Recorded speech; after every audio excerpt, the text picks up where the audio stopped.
Assalamualaikum warahmatullahi wabarakatuh. Kami dari kelas Perbankan Syariah 1C kelompok 4 yang beranggotakan Rohana, Gita Putri Nurbaiti, Intan Devi Pramunintias, Astrika Nugrohowati, dan Latifah Nurhana. Kami akan menjelaskan tentang wawancara. Pengertian wawancara. Wawancara adalah tanya jawab antara dua pihak, yaitu pewawancara dan narasumber untuk memperoleh data, keterangan, atau pendapat tentang suatu hal. Tujuan wawancara. Tujuan dari wawancara adalah untuk mendapatkan informasi di mana sang pewawancara melantarkan pertanyaan-pertanyaan untuk dijawab oleh orang yang diwawancarai. Unsur-unsur wawancara. 1. Pewawancara adalah orang yang mengajukan pertanyaan. 2. Narasumber adalah orang yang memberikan jawaban atau pendapat atas pertanyaan pewawancara. Narasumber juga bisa disebut sebagai informan. 3. Pertanyaan-pertanyaan yang sesuai dengan tema. 4. Ada janji yang disepakati mengenai waktu dan tempat. Bentuk-bentuk wawancara.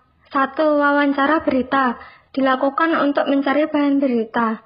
2. Wawancara dengan pertanyaan yang disiapkan terlebih dahulu. 3. Wawancara telepon, yaitu wawancara yang dilakukan lewat pesawat telepon. 4. Wawancara pribadi. 5. Wawancara dengan banyak orang. 6. Wawancara dadakan atau mendesak. 7. Wawancara kelompok, di mana serombongan wartawan mewawancarai seorang pejabat, seniman, olahragawan, dan sebagainya. Jenis wawancara. 1. Wawancara bebas. Dalam wawancara bebas, pewawancara bebas menanyakan apa saja kepada responden. Namun harus diperhatikan bahwa pertanyaan itu berhubungan dengan data-data yang diinginkan. Jika tidak hati-hati, kadang-kadang arah pertanyaan tidak terkendali. 2. Wawancara terpimpin. Dalam wawancara terpimpin, pewawancara sudah dibekali dengan daftar pertanyaan yang lengkap dan terinci. 3. Wawancara bebas terpimpin. Dalam wawancara bebas terpimpin, pewawancara mengkombinasikan wawancara bebas dengan wawancara terpimpin, yang dalam pelaksanaannya, pewawancara sudah membawa pedoman tentang apa-apa yang ditanyakan secara garis besar. Adapun tahap-tahap wawancara adalah 1. Tahap persiapan. Tahap persiapan berupa menentukan maksud atau tujuan wawancara, menentukan informasi yang akan dikumpulkan atau didata, menentukan dan menghubungi narasumber, dan menyusun daftar pertanyaan. 2. Tahap pelaksanaan. Tahap pelaksanaan berupa mengucapkan salam, memperkenalkan diri, mengutarakan maksud dan tujuan wawancara, menyampaikan pertanyaan dengan teratur, mencatat dan merekam pokok-pokok wawancara, dan mengakhiri dengan salam dan meminta kesediaan narasumber untuk dapat dihubungi kembali jika ada yang perlu dikonfirmasi atau dilengkapi. Tahap selanjutnya yaitu tahap penyusunan hasil wawancara. Laporan wawancara terdiri dari bagian-bagian sebagai berikut. 1. Tema atau topik wawancara. 2. Tujuan atau maksud dari wawancara. 3. Identitas narasumber. 4. Ringkasan isi wawancara. Isi wawancara dapat ditulis dalam bentuk dialog atau dalam bentuk narasi. Etika dalam wawancara adalah 1.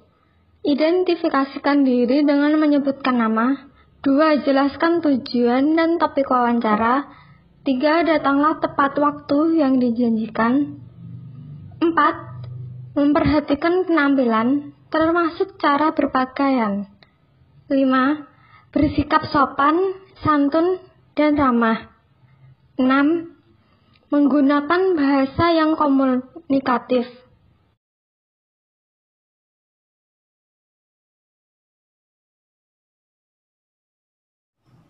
Selamat pagi, di sini saya sebagai HRD yang akan mewawancarai kalian. Selamat pagi. Selamat pagi.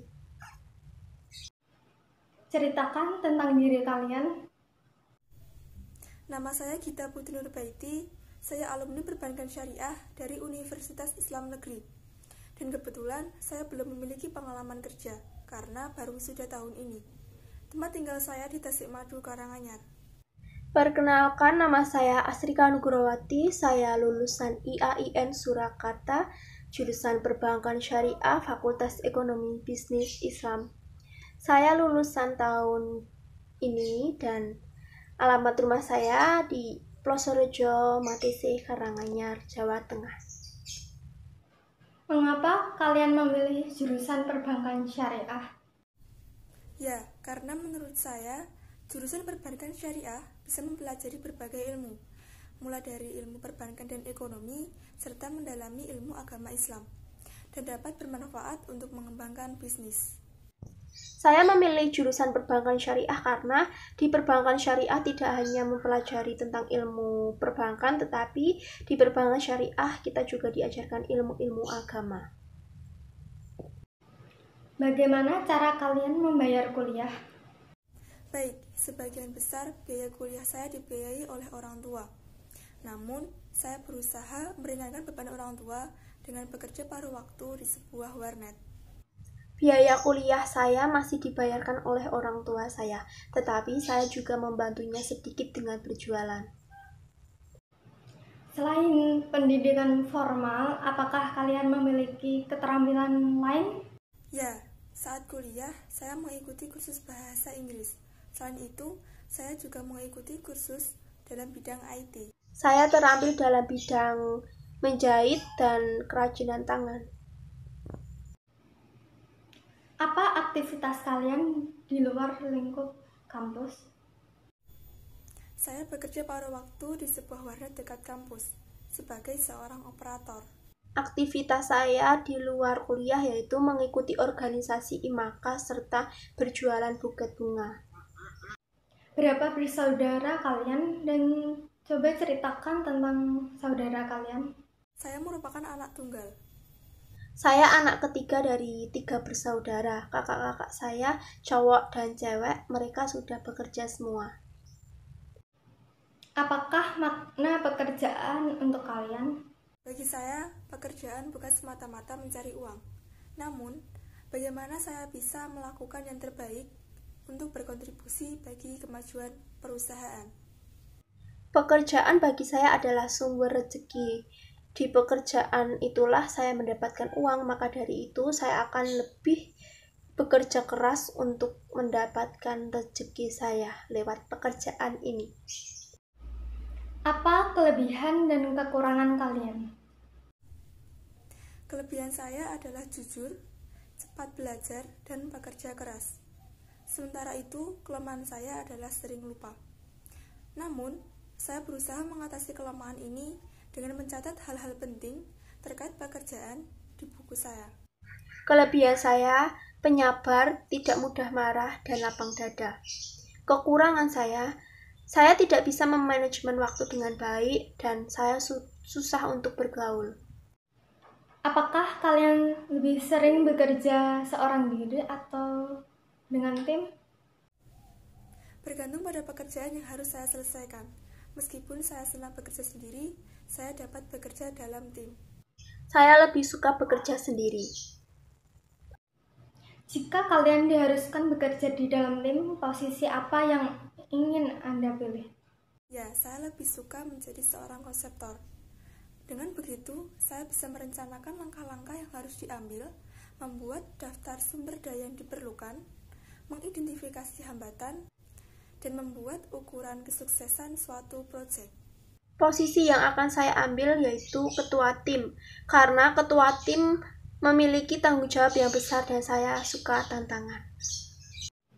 Bisakah kalian bekerja di bawah tekanan? Ya, saya pikir tekanan bisa memberikan suatu hal positif bagi saya, karena saya bisa mengeluarkan potensi, inisiatif, dan keterampilan saya untuk menyelesaikan pekerjaan tersebut. Ya, saya bisa.